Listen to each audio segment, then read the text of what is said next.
इसी प्रकार अन्य प्रसंगों को श्रवण करने के लिए मेरे YouTube चैनल को सब्सक्राइब करके बेल आइकन को अवश्य दबा दें। दान कर लिया करो। ये सब जगह होता है। अब बड़ी बात नहीं कर रहे, साल में एक बार हम काशी में गंगा नहा आते हैं, दूसरे की बात नहीं कर रहे। यहां प्रणाम ही करना हो पाता है, क्योंकि यहां तो बस प्रणाम करने के उद्देश्य से जाते हैं कि दर्शन किया भगवान का, जल का पान किया, हाथ पैर धुले और वापस आगे घर पे। बोलिए गंगा मैया की। ये सूर्यवंश की कथा है। इसी वंश में खड़वांग, दीर्घबाहु, रघु, अज, दशरथ, और दशरथ के यहां राम जी अपने 4 स्वरूपों में प्रकट हुए हैं। भागवत कथा में राम जी का चित्रण बहुत ज्यादा नहीं है। राम जी की कथा भागवत कथा में वन गमन की यात्रा से प्रारंभ होती है। क्या यूं समझिए कि जब राम जी वन के लिए निकले, तभी से उनके जीवन का श्रेष्ठतम जीवन प्रारंभ हुआ। विवाह करके घर आए तो पता है सब माताएं क्या कहती हैं? जब ते राम ब्याही घर आए, जब ते राम ब्याही घर आए, जब ते राम ब्याही घर आए, जब ते राम ब्याही घर आए, नित नव मंगल मोद बधाए, नित नव मंगल मोद बधाए, भुवन 10 भूधर भारी, सुकृत मेघ बरसहि सुख भारी, जब ते रामो ब्याही घर आए, नित नव मंगल मोद बधाए। बड़ी सुंदर चौपाई हमको लगती है रामचरितमानस की है। इसमें माताएं कह रही हैं, जब ते श्री रामचंद्र जी का विवाह हुआ और घर आए हैं, तब से नित्य नए मंगल हो रहे हैं। और ये चौपाई हमको बिल्कुल याद कर लेनी चाहिए, जिनके बच्चों का विवाह हो चुका है या होने वाला है। वो अभी न याद रखें तो जब बहू आ जाए उसी दिन से इसको बिल्कुल याद कर लें। सुबह शाम कहें, जब से राम ब्याह घर आए, नित नव मंगल मोद बधाए। जब से ये कन्या हमारे घर पे आई है, हमारे यहां श्रेष्ठ ही हो रहा है, उत्तम ही उत्तम हो रहा है। रोज सत्संग हो रहा है, रोज किसी न किसी प्रकार का मंगल हो रहा है। ये माताएं कह रही हैं। अरे आप सोचिए, माता के आने से क्या मंगल हो रहा होगा? क्या राज्य बढ़ गया होगा? दशरथ जी ने तो कहीं कोई आक्रमण किया नहीं राज्य के लिए। और दशरथ जी के यहां जो रानियां थी, वो भी सब बड़े बड़े राजाओं के यहां से आई थी, सोने के महल थे उनके। लेकिन फिर भी रोज कहती हैं कि जब से पुत्री आई है, तब से हमारे घर में मंगल ही मंगल हो रहा है।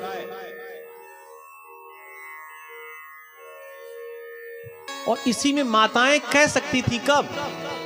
जब राम जी वन गमन के लिए गए हैं, कि जब से आई है तब से हमारे घर में अव्यवस्थाएं हैं। लेकिन ना, जब से ये सीता आई है, गोद में उठा लेती माताएं सीता को, माता सीता को। क्योंकि जब विवाह हुआ तो कई बार लोग चर्चाओं में अनैतिक बातें करते हैं। वो 6 साल की थी, माता सीता 6 साल की ही रहती हैं। आपके घर में जो लड्डू गोपाल हैं, आपकी परदादी पूजन करती थी लड्डू गोपाल का। परदादी के समय भी वो 5 साल के थे। जब आपकी दादी आई तब भी 5 साल के हुए।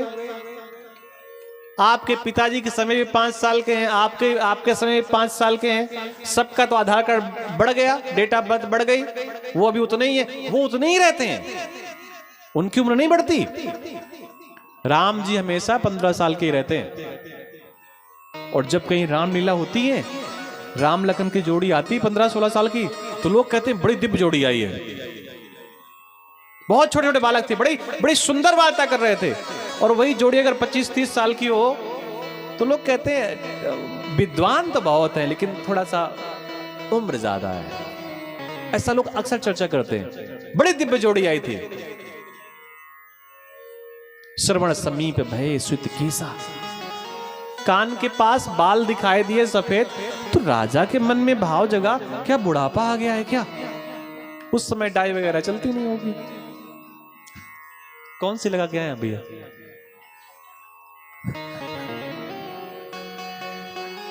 नहीं लगाए मतलब, चलो अच्छा ठीक है, अच्छी चमक रही इसलिए हमको लगा कंपनी के नाम थोड़ा पूछ लें।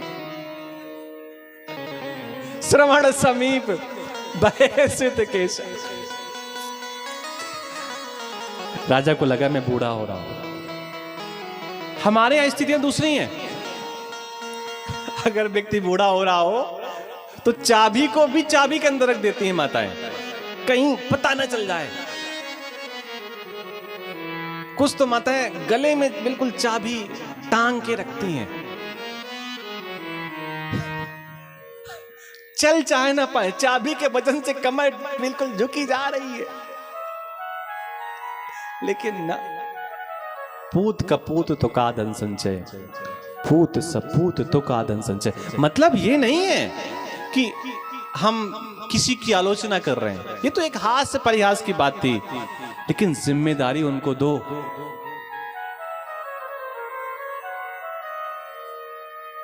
अभी हमारे घर में एक हमारी भाभी है, एक हमारी पत्नी है, गोवर्धन उठाकर बाहर रखे गए, घर में सब दीपक जल गए और दिया भी जल गया। हम लोगों का नियम है अभी मिट्टी का दिया शाम को जला लेते हैं 2 मिनट के लिए।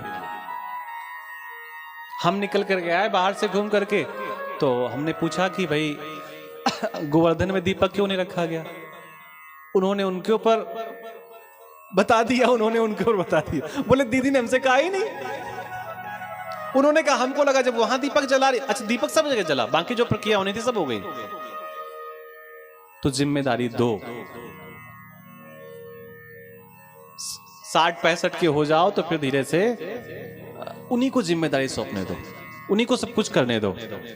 मतलब ये नहीं कि सब कुछ दे दो बना बनाया, लेकिन देना पड़ेगा, आज नहीं तो कल। और नहीं दोगे तो बच्चे छीन लेंगे। तो इससे पहले छीनना अच्छा है कि देना अच्छा है?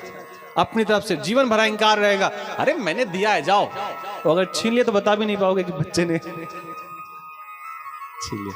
मतलब ये नहीं कहने का कोई, ये तो हास परिहास की बातें थी, लेकिन जिम्मेदारी उनको दी जाए। बच्चे आपके पास भगवान की कृपा है, आप स्कॉट में पढ़ा रहे हैं, केडी में पढ़ा रहे हैं, आपके बच्चे गाड़ी लेने आ रही है, गाड़ी घर पे छोड़ के जा रही है, ये मत सोचिए कि बच्चे बहुत सुरक्षित हैं। ये तो बच्चों को आप अपंग बना रहे हैं।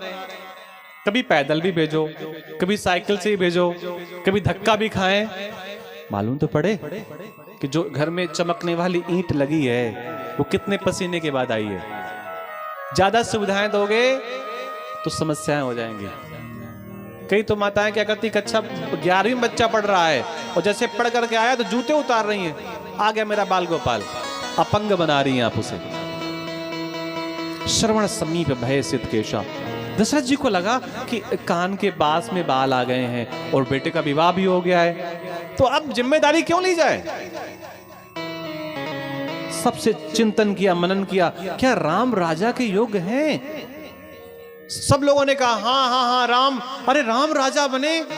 मंत्री से दशरथ जी ने कहा जाओ अयोध्या में पता लगा के आओ कि लोग क्या कह रहे हैं। खबर धीरे से पहुंच गई कि राजा ने मन में विचार किया है कि राम को राजा बनाया जाए।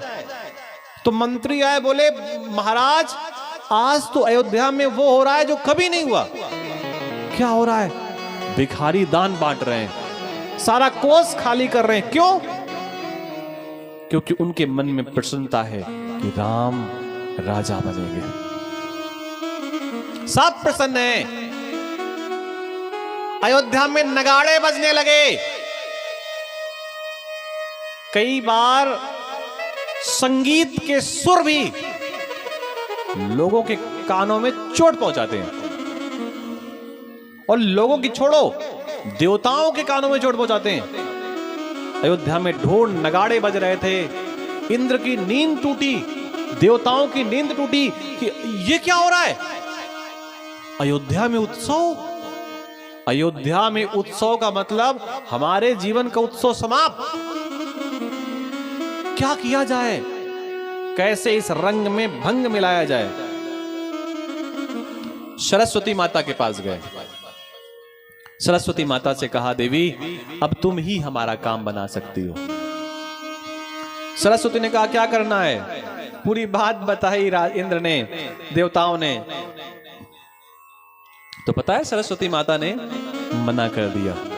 ना ना ना ना, कहीं और की बात होती, तुम्हें बुद्धि बदल देती, मति बदल देती, लेकिन अयोध्या के प्राणियों की बुद्धि मैं बदल दूं, संभव नहीं है। तो देवताओं ने कहा कि ऐसा करो, अगर अयोध्या के बाहर का व्यक्ति हो, जिसका जन्म अयोध्या में ना हुआ हो, जो अयोध्या का बिल्कुल प्रॉपर निवासी ना हो, तो सरस्वती माता ने कहा, हां थोड़ा प्रयास में कर सकती हूं। मंथरा के पास गई माता सरस्वती और बुद्धि पलट दी। मंथरा माता कैकेयी के पास गई, पूरी बात बताई कि राम राजा बनने वाले। महंगी माला उतार करके मंथरा के गले में पहना दी। कैकेयी माता ने, अरे राम राजा बन रहे हैं, हमारा सपना साकार हो रहा है, तुझको प्रसन्नता नहीं है।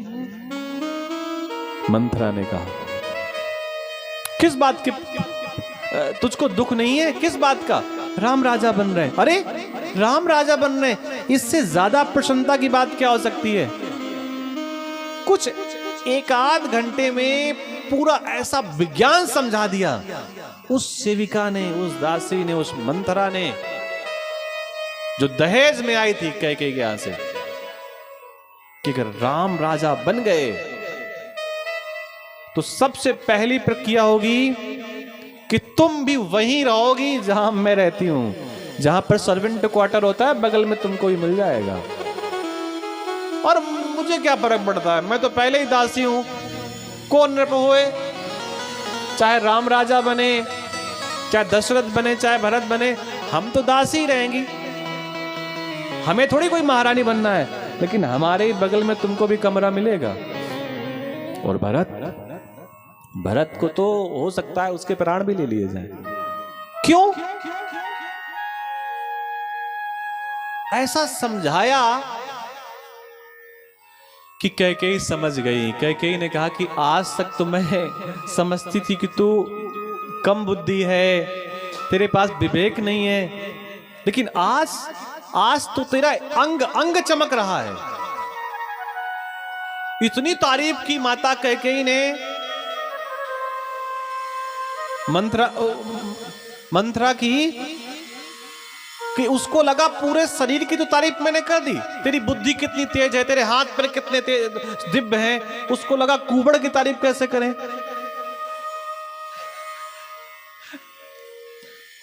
तो कैकेयी कहती है कि आज मुझे पता चला, ये जो तेरे कुबड़ लिखना हुआ है ना, ये कुबड़ नहीं है, ये तो बुद्धि का खजाना है, पिटारा है। लेकिन अब कुछ नहीं हो सकता। 4 घंटे बचे प्रातःकाल होने पे। मंथरा ने कहा, अभी सब कुछ हो सकता है। अरे तुम्हारे पास 2 वरदान बाकी हैं, उनको मांग लो। पहले वरदान में आप मांग लो कि भरत राजा बने, और दूसरे वरदान में मांग लो कि राम वन गमन की यात्रा में जाएं। कैकेयी माता ने कहा, पहला वरदान तो ठीक है कि भरत राजा बने, दूसरे वरदान के क्या हो सकता है। इतना समझाया कि वो समझ गई। राजा वापस आया, जब राजमहल से खुशखबरी सुनाने ही वाला था कि अपनी पत्नी के चेहरे को देखा तो राजा सहम गया। यहां पर माताओं को कथा बहुत ध्यान से सुननी चाहिए, जो अपने परिवार का कल्याण चाहती हैं, और पुरुषों को भी, केवल माताओं को नहीं। ऐसा नहीं कि हम किसी को टारगेट कर रहे हैं, सबको सुननी चाहिए, हमको भी समझनी चाहिए।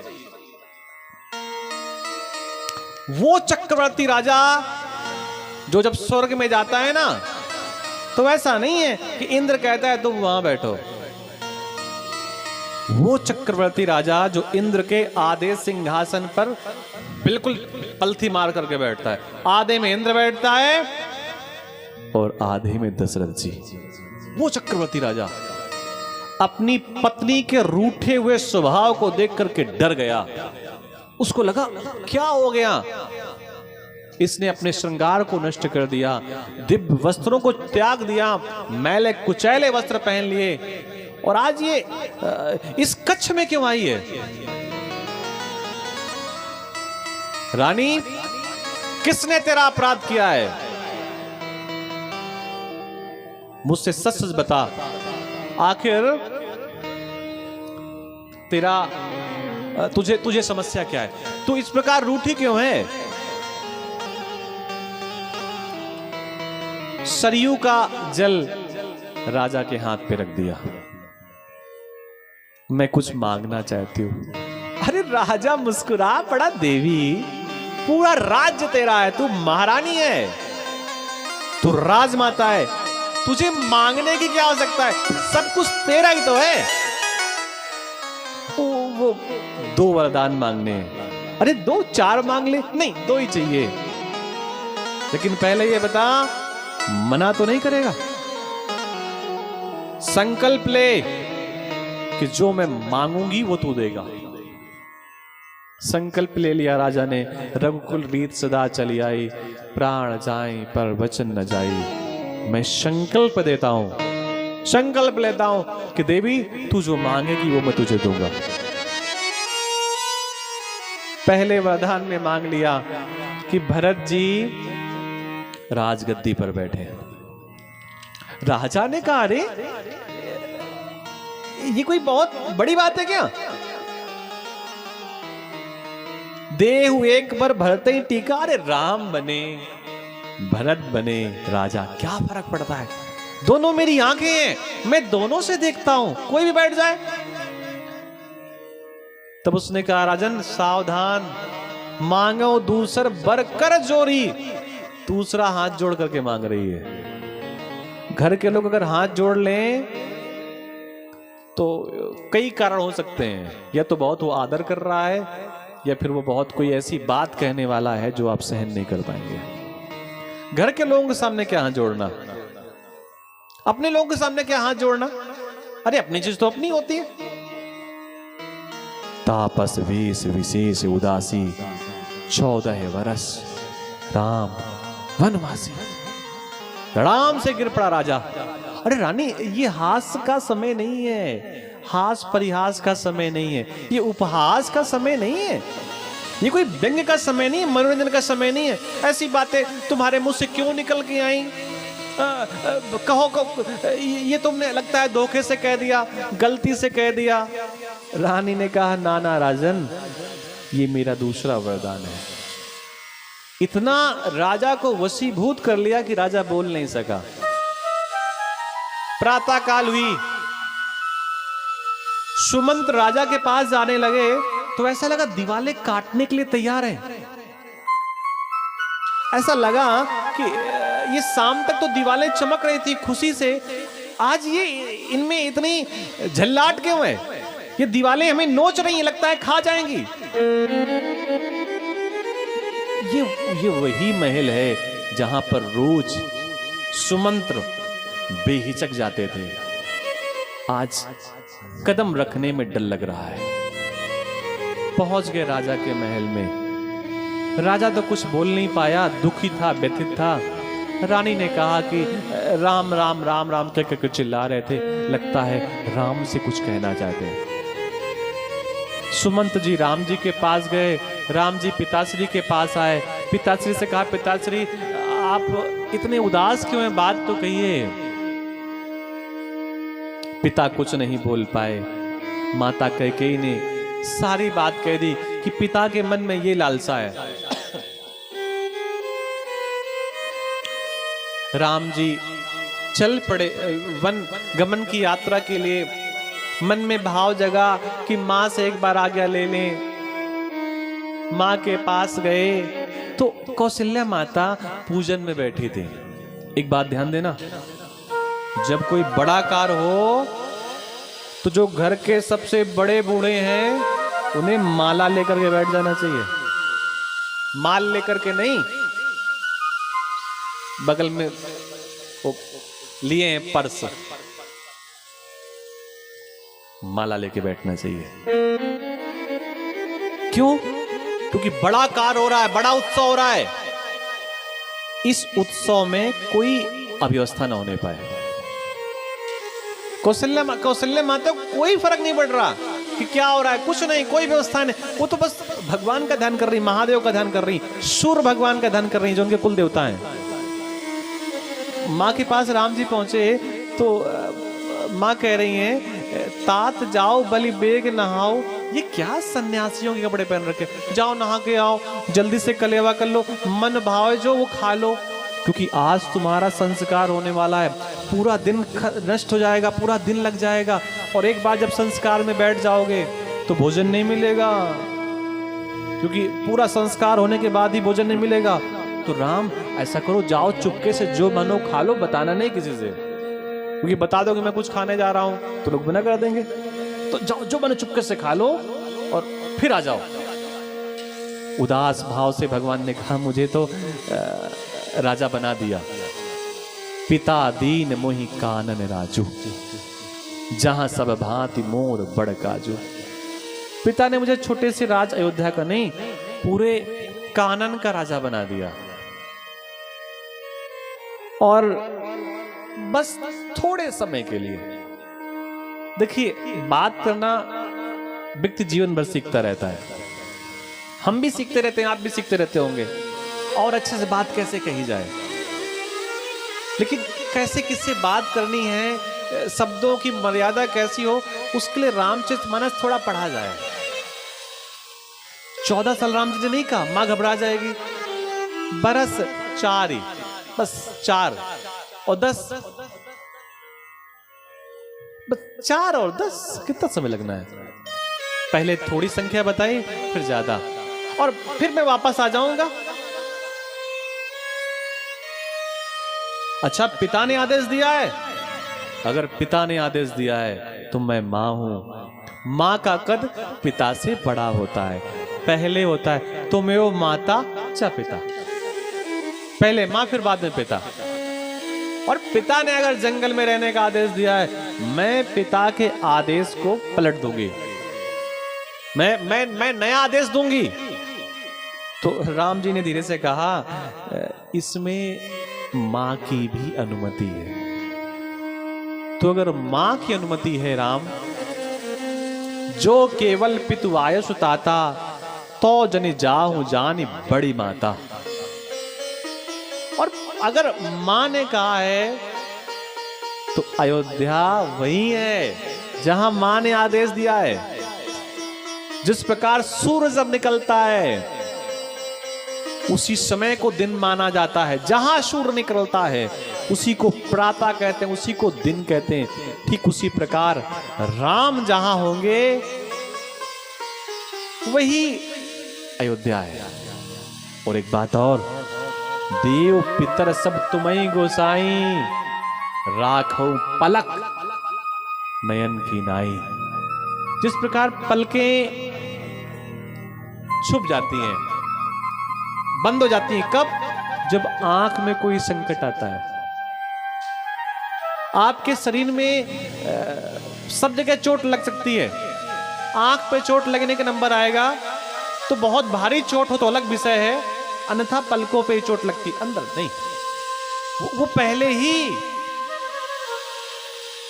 अब कोई अनायास बगल से कीड़ा घुस जाए अलग विषय है, अदरवाइज आंखें पहले ही अपने आप को बंद कर ले, पलकें अपने आप को बंद कर लेती हैं, आंखों को कष्ट न पहुंचने पाए।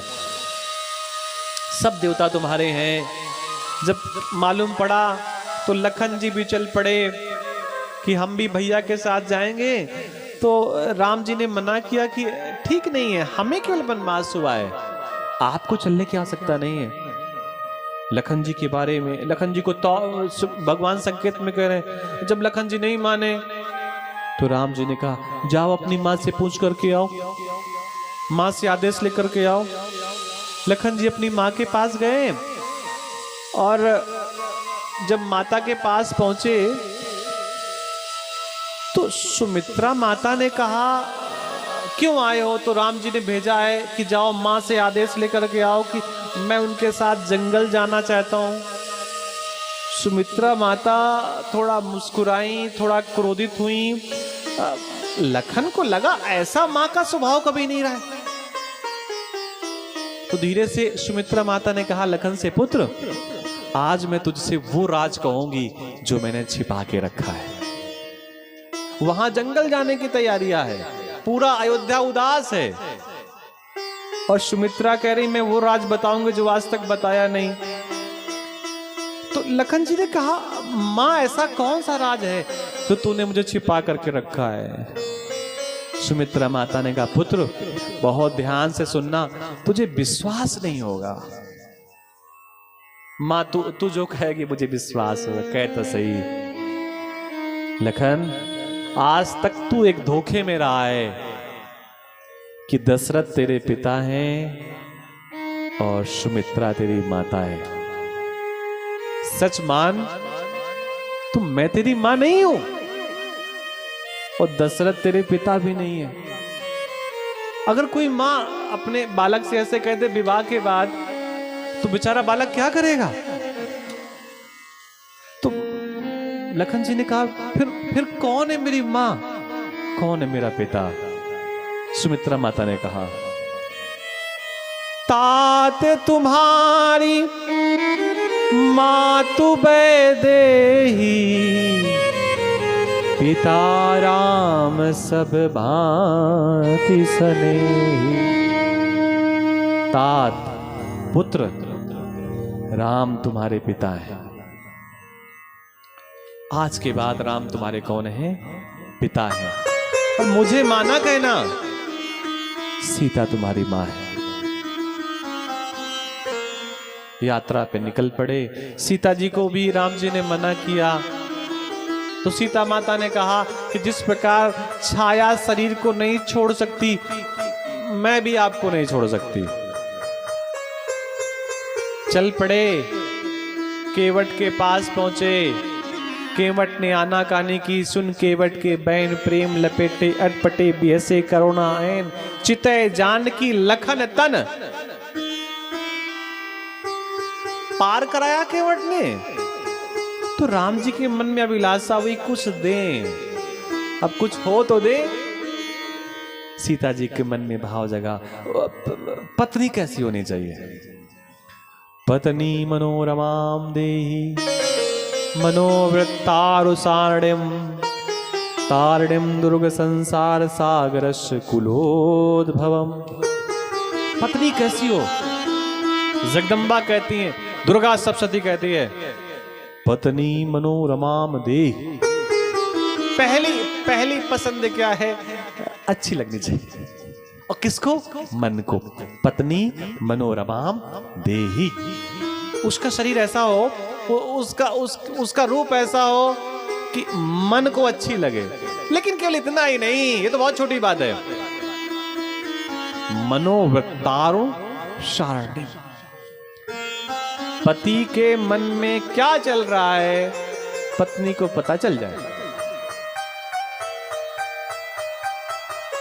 और इतना ही नहीं, ये तो बहुत छोटी बात है। पत्नी मनोरमाम देहि मनोताम तारणिम सारणिम तारणिम दुर्ग संसार सागरस। तारणिम, पत्नी की जिम्मेदारी। तारणिम दुर्ग संसार सागरस, ये ऐसा संसार सागर जो किले के जैसा बना हुआ है, बहुत मजबूत है, इससे हमें पार कर दे। और केवल हमें नहीं, एक पति की उम्मीदें समझिए, कितनी जिम्मेदारी है मां के ऊपर। कुलोद्भवम, ऐसा पुत्र दे, ऐसा श्रेष्ठ पुत्र दे मेरी पत्नी कि केवल मैं ना तरूं, कुलोद्भवम, पूरा का पूरा परिवार तर जाए। और माता सीता की बात, पिए ही ये किए सिए जानी निहारी, पिए ही ये किए सी जानी निहारी, मनी मोदरी मन मोदित पुचारी, मन मोदरी मन किए किए सिए जानी निहारी, पिए ही किए सिए जाने निहारी, मनी मोदरी मन मोदित उतारे।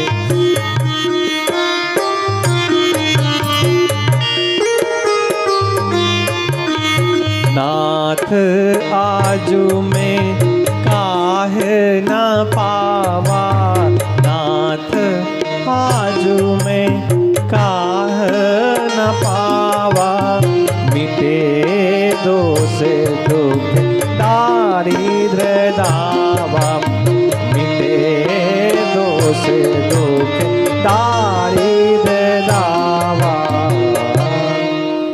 पिए हिए किए सिए, पी मतलब पी के मन की बात, ही मतलब हृदय की बात, पिए हिए किए सिए जान निहारी,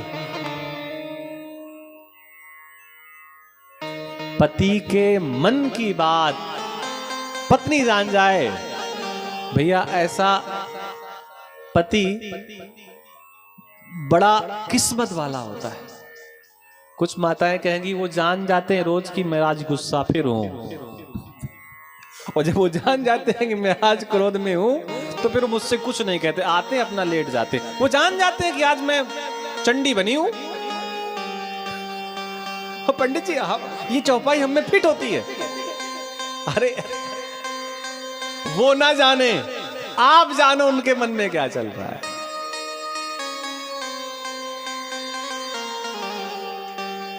पिए ही की तत्काल अपने हाथ की, एक माता कौशल्या ने कहा था, देखो बिना श्रृंगार के माताओं को रहना नहीं चाहिए, और तू तेरा विवाह भी नया नया हुआ है, एक अंगूठी पहन कर जा जो मुंह दिखाई में तुझे मिली थी, जिसमें क्या लिखा था राम, बस वही पहन के जा। एक ही अंगूठी पहन करके आई थी माता सीता, उसको भी उतार दिया। राम जी के हाथ पे पहुंच गई, राम जी ने उतराई दी। प्रभु आज मुझे क्या नहीं मिला, पूरी मंजूरी मिल गई, सब कुछ मिल गया, अब मुझे कुछ नहीं चाहिए। लखन जी ने कहा ले ले, मन में चल रहा होगा कि मिल जाए तो अच्छा है, सोने की है।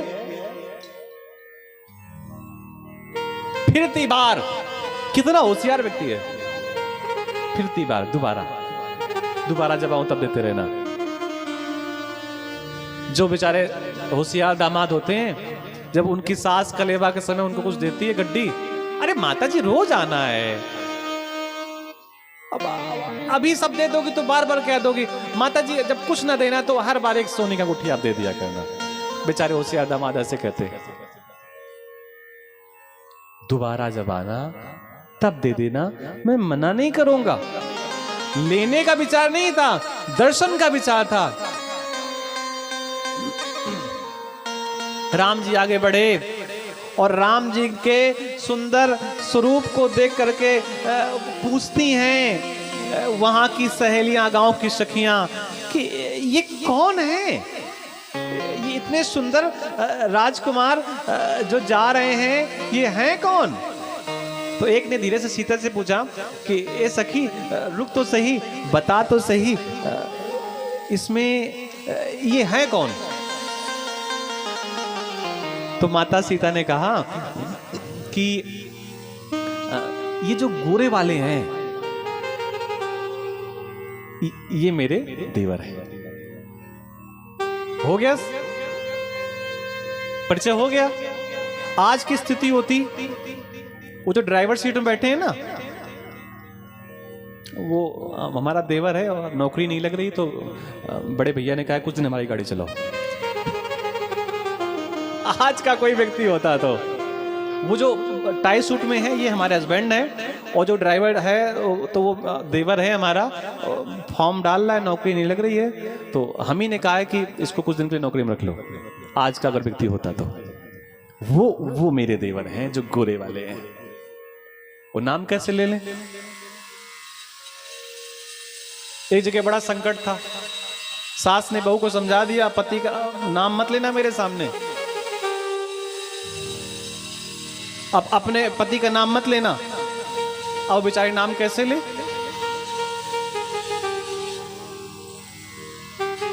पति का नाम था चेटा सिंह। क्या नाम था? चेटा सिंह।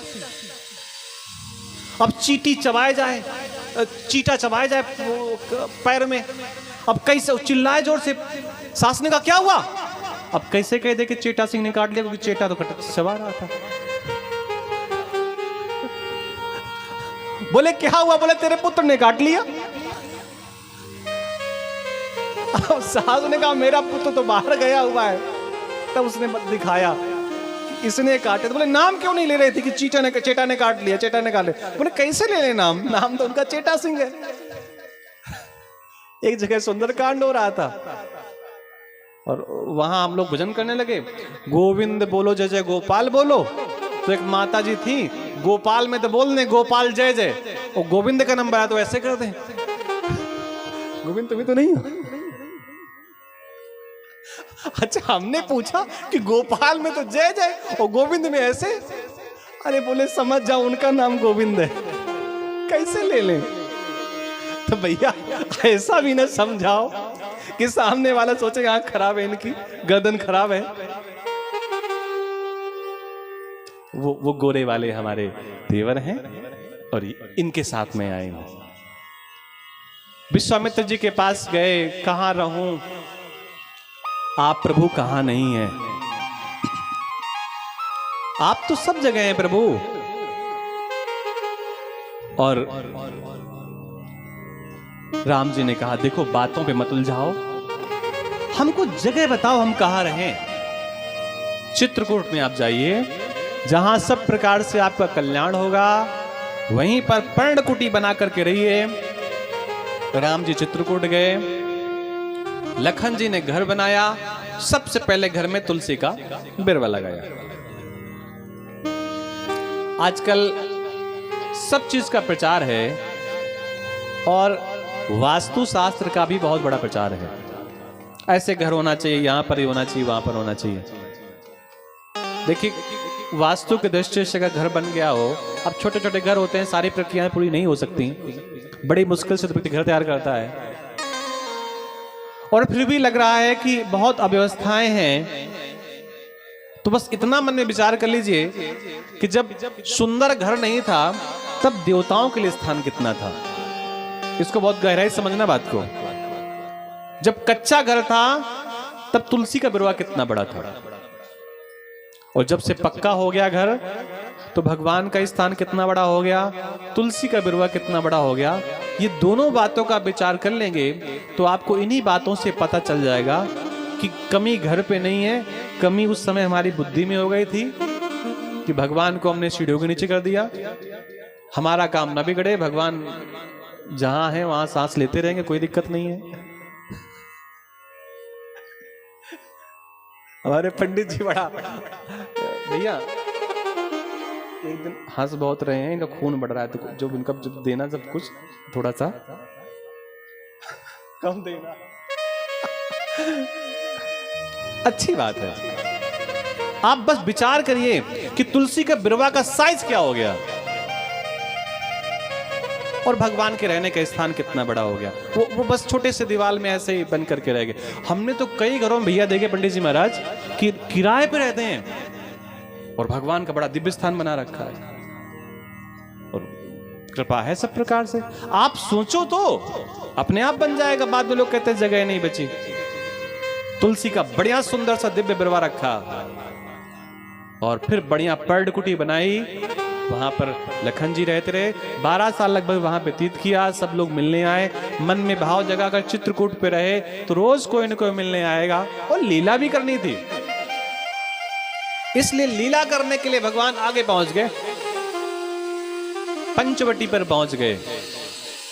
और पंचवटी जब राम जी पहुंचे लखन जी सीता जी के साथ, तो एक बहुत बड़े राजा की बहन रूप बदल करके आ गई। सूपनखा रावण के बहनी।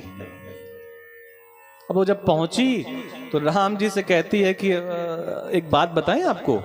भगवान ने कहा बिल्कुल बताओ, अब सुनना ही पड़ेगा क्योंकि तुम्हारे भाई का राज्य बगल में ही है, नहीं सुनेंगे तो दिक्कत हो जाएगी।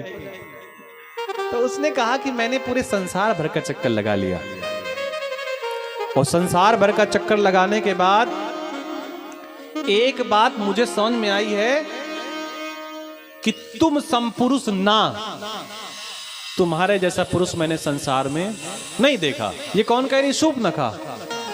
ब्रह्मा जी आसन लगाए बैठे थे, अरे ये इसको कैसे पता चल गया कि राम जी के जैसा पुरुष संसार में नहीं है। ब्रह्मा जी ने सोचा कि इसको जरूर कोई न कोई वेदांग की बात याद आ गई है, ये जानती है रावण की बहन है ना, निश्चित ये भी विद्वान होगी। तो ब्रह्मा जी को लगा इसको प्रणाम करना चाहिए, इसको गुप्त बात पता है। अब ब्रह्मा जी बेचारे प्रणाम करने के लिए जैसे ही हाथ जोड़ने लगे, तब तक उसने कह दिया नमो सम नारी। अरे ब्रह्मा जी ने कहा सब गड़बड़ कर दिया, अरे भगवान के जैसा कोई नहीं था, ये बात तो बिल्कुल सही है, और तुम्हारे जैसा कोई नहीं है सुंदर, ये कैसे कह सकती हैं? और यह संयोग विधि रचा बिचारे ब्रह्मा ने रचा है। भगवान ब्रह्मा ने पैर अपना खोपड़ी पकड़े, मैंने कब लिखा? और इसी कारण से अभी तक मैं कुमारी हूं, ताते अब लग रही हूं कुमारी। ब्रह्मा जी ने कहा अब इसकी बात सुनने के योग्य नहीं है, अति कर रही है, पति को छोड़ कर के आई है, विवाह हो चुका है, रूप रंग दूसरा है, लेकिन फिर भी राम की तरफ देख करके लालायित हो गई। और राम को देख करके लालायित होना स्वाभाविक है। मैं अभी तक कुमारी हूं और मैं विवाह करने आई हूं। राम जी ने कहा कि देखो हमारा तो विवाह हो चुका है, हमारी पत्नी साथ में है, हमारा भाई है यहां पे, और जैसे तुम कुमारी हो वैसे ये भी कुमारा ही है जैसे तुम, तो आप इनके पास चली जाओ। तो उसको ऐसा लगा BMW नहीं खरीद सकते तो कम से कम चलो थोड़ा सा दूसरी वाली सस्ती वाली गाड़ी के पास चले जाए। अच्छा ध्यान दीजिए, मन टिका नहीं है। अरे आप कोई गाड़ी खरीदने जा रहे हैं, कोई वस्तु खरीदने जा रहे हैं, मन में प्लानिंग कर लेते ना कि इतना बजट है, यही लेना है, वहां जाके निर्णय नहीं हो पाता। वहां तो गाड़ी दिखाने वाला, सामान बेचने वाला आपको गुमराह कर देगा। वो धीरे से आपसे पूछेगा कि आपके पास कितने पैसे हैं, फिर उस हिसाब से बात करने लगेगा। तो इनके पास चली जाओ, ये भी कुमारे हैं। उनके पास गए, उन्होंने कहा देखो मैं सेवक हूं, मैं दास हूं, मेरे साथ आओगी तो दासी बनोगी। वो राजा हैं, राम अवध के राजा हैं, उनके पास जाओ, कभी वहां मन, कभी वहां मन, कभी वहां मन, कभी वहां मन। उसको लगा सबसे बड़ी जड़ तो सीता है, मारने के लिए दौड़ी, अपने स्वरूप में आ गई, नष्ट करने के लिए दौड़ी। राम जी का इशारा पाकर के लखन जी ने नाक और कान काट दिए। नाक कान काटने का मतलब अपमान कर दिया। दौड़ती हुई, रोती हुई अपने भाई के पास पहुंची, रावण के पास पहुंची, और जो उसने बातें कही है वो नीति की बातें हैं। सुनने में जरूर गड़बड़ लगता है। करसी पान सो वसी दिन राती, सुधि नहीं तब सिर पर आराती, राजनीत बिनु धन बिनु धर्मा, हरहि समर्पे बिनु सत्यकर्मा। शराब पी लेता है और दिन रात पड़ा सोता रहता है। तुझे खबर नहीं, सत्य तेरे सिर पर खड़ा है। नीति के बिना राज्य और धर्म के बिना धन प्राप्त करने से। तो कौन कह रही है? रावण की बहन। पहले वहां पर कुबेर रहते थे लंका में, और जब रावण के पास बल आया तो अपने भाई को भगा दिया, वहां से अपना कब्जा कर लिया। धर्म के बिना धन प्राप्त करने से और भगवान को समर्पण किए बिना उत्तम कर्म करने से। जब पंडित जी पूजन कराते होंगे राजा साहब, तो आपके हाथ में समापन में जल देते होंगे, बोले छोड़ दो ऐसे ही। अच्छा जी करवाते हैं ना, ऐसा तो नहीं हम कहते हैं वो काल टोके आपको। विष्णु अर्पणमस्तु, कर्म करने के बाद भगवान को सब अर्पण कर दिया, अब आप अपने पास रखो, जो देना है हमें दे दीजिए। विवेक उत्पन्न किए बिना विद्या पढ़ने से परिणाम में केवल श्रम लगता है, मेहनत लगती है, कोई रिजल्ट नहीं आता। और विषयों के संग से सन्यासी, बुरी सलाह से राजा, मान से ज्ञान और मदिरा पान से लज्जा, ये सब चली जाती हैं। अगर ज्ञान सीखने की इच्छा है तो मान छोड़ना पड़ेगा। मैं इतने बड़े आदमी का बेटा हूं, मैं किसी के पास पढ़ने क्यों जाऊं? विद्या आएगी नहीं। और मदिरा पीने के बाद मान सम्मान की बात करो, संभव नहीं है। नम्रता के बिना प्रीति और अहंकार से गुणवान शीघ्र ही नष्ट हो जाते हैं, इस प्रकार नीति कहती। रावण की आंख खुली, बोली बात क्या है? पूरी बात बताई। रावण राजसभा में खड़ा होकर के रोने लगा जब उसको मालूम पड़ा कि राम लखन सीता के साथ मेरे राज्य के निकट समुद्र के उस तरफ आ गए। अपने आप से कहने लगा, कोई भजन नहीं तामस देहा। अरे राम अयोध्या से चल करके पंचवटी तक आ गए, और देखो शूर्पणखा का सौभाग्य कि दर्शन करके आई है। और अगर दर्शन करके ना आई होती तो इतनी भाषा कैसे बोलती? वो जानता है कि यहाँ का खान पान ठीक नहीं है, फिर भी इतनी दिव्य बात बोल रही है, इतनी श्रेष्ठ बात बोल रही है। निश्चित भगवान का दर्शन इसने कर लिया, तो उसको विश्वास नहीं हुआ। होई भजन नहीं तामस देहा, मन कम बचन मंत दृढ़ेहा, जो नर रूप भूत सुत को हरियो नारे जीत रंजो। रोने लगा, मन में विचार करने लगा, मैं पूजन नहीं कर पाया। अच्छा, आप भी अपने मन से विचार करिए। कथा आप सुन रहे हैं, सत्संगी व्यक्ति हैं, क्या कभी आपका मन ऐसा कहता तो नहीं कि आप पूजन नहीं कर पाए, आप तुलसी को जल नहीं दे पाए, आप गणेश लक्ष्मी को प्रणाम नहीं कर पाए, आप महादेव के सामने मस्तक नहीं झुका पाए? अगर नहीं झुका पाए तो थोड़ी सी शर्मिंदगी अपने आप से होनी चाहिए कि कोई बात नहीं, अभी तक नहीं किया तो अब आगे करेंगे। अच्छा ये बताओ, वो है कैसे? वो देखने में कैसे हैं? उनका स्वरूप तो बताओ। तो उसने कहा, शोभा धाम बहुत सुंदर है, थोड़े मोड़े नहीं। देखिए, घर एक अलग विषय होता है, तीर्थ स्थान अलग विषय होता है, धाम बड़ी चीज होती है। वृंदावन धाम, अयोध्या धाम, आप रामलला के दर्शन कराएं, बहुत श्रेष्ठ बात है। अपने बगल में आपके यहाँ है, दिव्य स्थान है, सबको जाना चाहिए। पनकी धाम चले, बहुत श्रेष्ठ स्थान है। लेकिन पनकी आप चले गए, पनकी धाम है आपका, लेकिन अयोध्या धाम एक अलग विषय है, वृंदावन धाम अलग विषय है, द्वारिका धाम अलग विषय। धाम का मतलब वहां सब जगह परमात्मा की कृपा विद्यमान है। धाम का मतलब कहीं से भी आप परमात्मा की प्रार्थना कर लो, पर प्रार्थना स्वीकार होगी। शोभा धाम इतने सुंदर हैं कि पलक झपकने का मन ही नहीं होता। रावण समझ गया कि परमात्मा के दर्शन करके आ गई, इसकी बुद्धि बदल गई है। रावण ने भी सोचा कि चलो कोई बात नहीं, राम से ऐसे मिलना नहीं हुआ तो किसी और ढंग से मिलते हैं। मामा से कहा, तुम इधर आओ, तुम काम के आदमी हो, जाओ मृग बन करके जाओ, सोने के बेरन बन करके। उसने कहा, मैं एक बार जा चुका हूं, अयोध्या में था मैं उस समय, तो बिना फड़ का बार मारा था, वो राम है, भगवान है। बोले हमको पढ़ाओ नहीं, सीधे जाओ। बेचारा खड्ग निकाली, मन में भाव जगा, मरना तो पक्का है भाई, इसके हाथ में खड्ग है, अगर नहीं गया तो अभी मर जाऊंगा। वो गया तो कुछ समय जीने का मौका मिलेगा, और राम के हाथ से मरूंगा तो फिर क्या कहना, फिर तो आवागमन की मुक्ति, बंद आवागमन का चक्कर। सोने का हिरण बन करके चले गए। माता ने कहा अरे ये तो हिरण बड़ा दिव्य है प्रभु, इसकी खाल मिल जाए तो क्या कहना। कल्पना करो सोने का मृग है। अच्छा मृग में सोना निकलेगा तो कितना, 2, 4, 5, 10 किलो निकलेगा? अरे 50 किलो निकल आएगा सोना। मृग कोई हाथी के तरीके थोड़ी ना होता है। और सीता जहां से आई है वहां भी कोई कमी नहीं है। जनकपुर में वहां भी सोने के भंडारे हैं। और जहां माता सीता रहती हैं अयोध्या में, वहां तो कैकेयी माता ने ऐसे ही खेल खेल में कंचन भवन दे दिया, सोने का भवन माता सीता तो दे दिया कि यहां पर पुत्री सीता रहेंगे, राम रहेंगे। सोने का महल राम सीता के लिए माता कैकेयी ने दान कर दिया।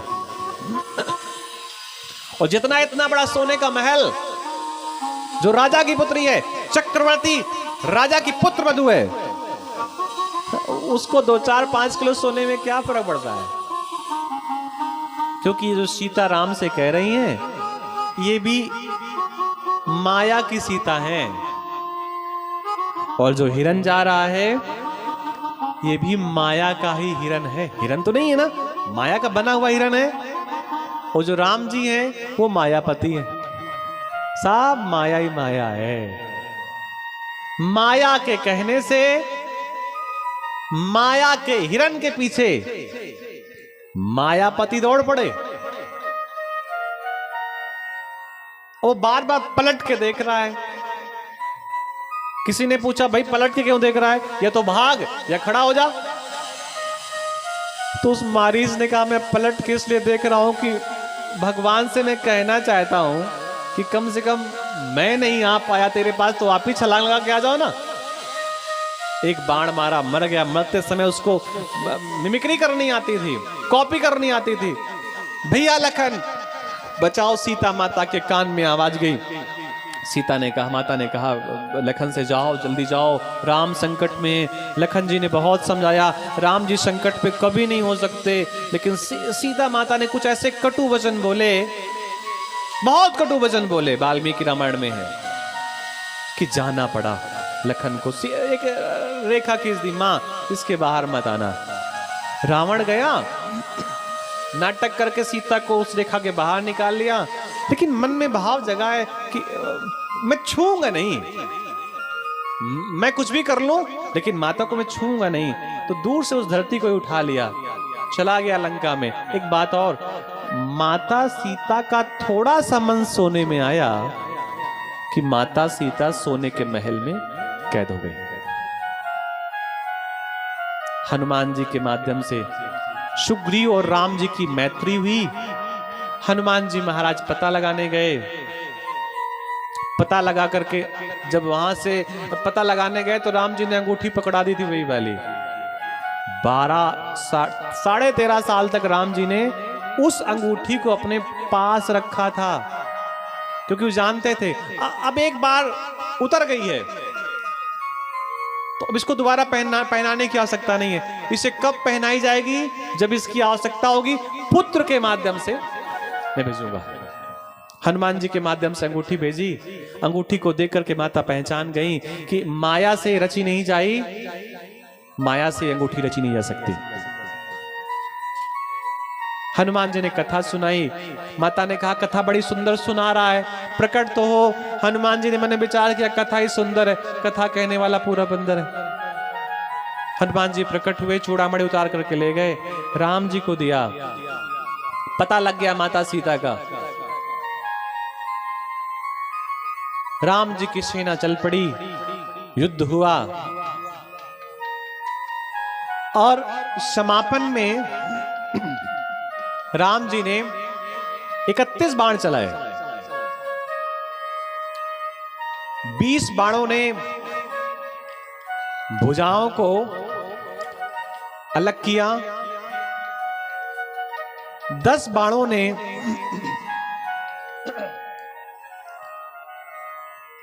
मस्तक को शरीर से अलग किया और 31वां बाण जो था वो जा करके रावण की नाभि पर लगा। अमृत सोख लिया नाभि का, रहा न कोई भी ऐसा व्यक्ति नहीं बचा। रावण के परिवार में विभीषण जी आए। जिस प्रकार एक राजा का अंत्येष्टि संस्कार होता है, उसी प्रकार राम जी ने रावण का अंत्येष्टि संस्कार करवाया पूरे सम्मान के साथ। माता कैकेयी के मन में भाव जगा कि अपने पति के पास जाएं। थोड़ा सा पहले के प्रसंग, तो माता डर गई कहीं ऐसा ना हो कि राम जी भी वही व्यवहार करें जैसा मेरे पति ने सीता के साथ व्यवहार किया है। पालकी में सज करके माता पहुंची, माता मंदोदरी। राम जी ने पूछा विभीषण से, कौन आ रहा है पालकी में? विभीषण ने बताया, मां आ रही है, माता मंदोदरी आ रही है। इससे पहले कि पर्दा खुलता, वो देख पाती अपने पति को या परमात्मा को, दूर से ही राम जी ने हाथ जोड़ करके कहा, मैं माता मंदोदरी के चरणों पे मस्तक झुका करके प्रणाम करता हूं। मंदोदरी ने मन में विचार किया कि जिस पुरुष के व्यवहार ऐसा है, विचार ऐसे हैं, निश्चित मानिए उसका कोई अकल्याण नहीं कर सकता। एक दिन बचा था, वापस से हनुमान जी महाराज आए भरत जी के पास। भरत जी ने हनुमान जी से कहा, सूर्य डूबने के पहले सूर्य कुलभूषण नहीं आए तो समझिए मेरा भी शरीर छोड़ जाएगा। और फिर सब प्रकार की भैया प्रसन्नता हुई। एक छोटा सा गीत हम लोग गुनगुनाते हैं, उसके बाद चंद्रवंश की कथा में चलते हैं।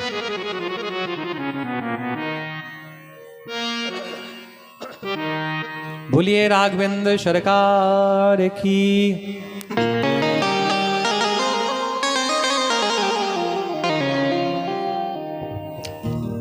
एक मित्र ने भजन लिख करके भेजा है ब्राजील से। अब प्रयास करते हैं, गाले तो अच्छा है, बाकी उसको शाम को भेज देंगे, ऐसा गाया।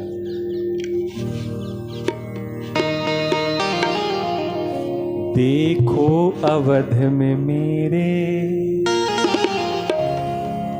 देखो अवध में मेरे प्रभु राम आ रहे हैं। देखो अवध में मेरे प्रभु राम आ रहे हैं। देखो अवध में मेरे प्रभु राम आ रहे हैं। देखो अवध में मेरे प्रभु राम आ रहे हैं। ओ अवध में मेरे प्रभु राम आ रहे हैं।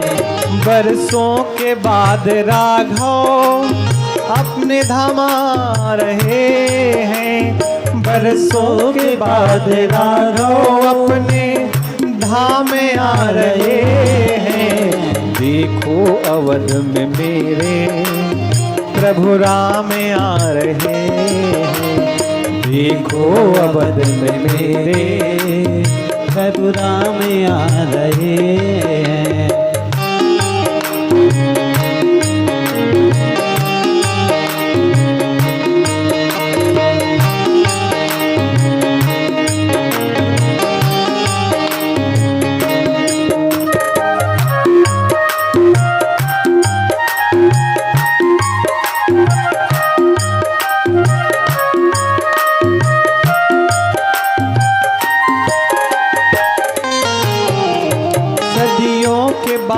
फिर ये अवध सज रहा है। सदियों के बाद फिर ये अवध सज रहा है। ढोल झाल मृदंग और शंख बज रहा है। ढोल झाल मृदंग और शंख बज रहा है। संग में लखन सिया जी हनुमान आ रहे हैं। संग रंग में लखन सिया जी हनुमान आ रहे हैं। देखो अवध में मेरे प्रभु राम आ रहे हैं।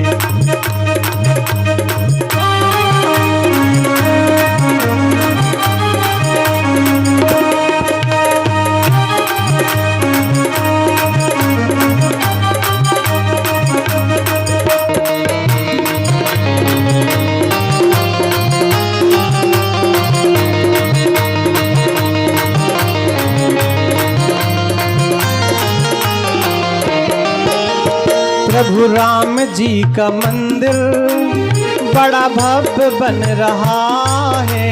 प्रभु राम जी का मंदिर बड़ा भव्य बन रहा है। प्रभु राम जी का मंदिर बड़ा भव्य बन रहा है। प्रभु राम जी का मंदिर बड़ा भव्य बन रहा है। अब हर दिन अवध में दिवाली मन रहा है।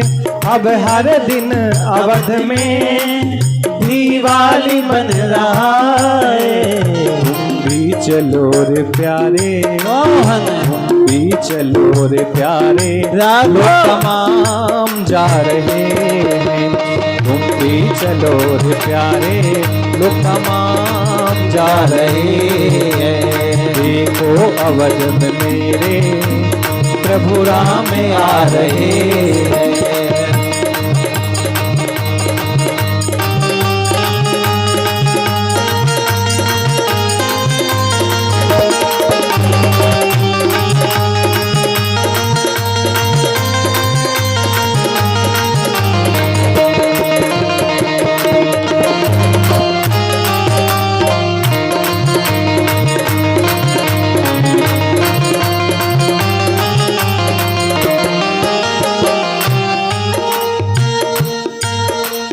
लग रहा है ऐसा राम राज्य आ रहा है। लग रहा है ऐसा राम राज्य आ रहा है। लग रहा है ऐसा राम राज्य आ रहा है। लग रहा है ऐसा राम राज्य आ रहा है।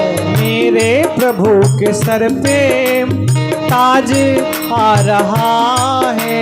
मेरे प्रभु के सर पे ताज आ रहा है। मेरे प्रभु की भक्ति मेरे प्रभु की भक्ति मेरे काम आ रही है। मेरे प्रभु की भक्ति मेरे काम आ रही है। देखो अवध में मेरे प्रभु राम आ रहे हैं। देखो अवध में मेरे प्रभु राम आ रहे हैं। देखो अवध में मेरे प्रभु राम आ रहे हैं। देखो अवध में मेरे प्रभु राम आ रहे हैं। बोलिए राघवेंद्र सरकार की जय हो। कथितो वंश विस्तारो भवता सोम सूरयो राज्ञां चोभवंस्यानां चरितं परमाद्भुतम्। सूर्यवंश की कथा अभी तक श्रवण करा रहे थे।